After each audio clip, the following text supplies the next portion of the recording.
Happy birthday to you ji. Cake shake है तो फिर बुलाओ जी। ऐसे ही तुम बुढ़े होते रहोगे, हमको उससे क्या मतलब बताओ जी। हैप्पी बर्थडे टू यू हाँ जी। तो इस पे इतने खुश क्यों हो ऐ भाई, तुम तो बरसों पहले ही निकल चुके हो, तो बर्थडे वाला नाटक ये क्यों है भाई।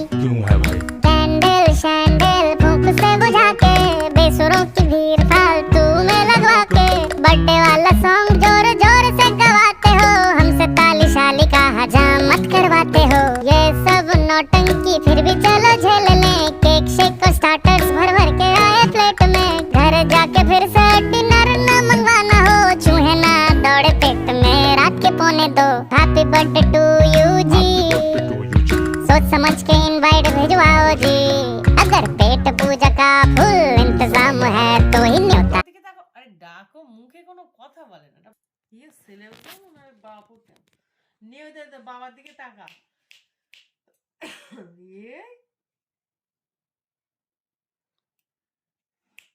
টাকা এটা কি বাবা, ওই তো বাবা কি দেখাচ্ছে রে বুলবুলি পাখি। ইয়ে বাবা, ই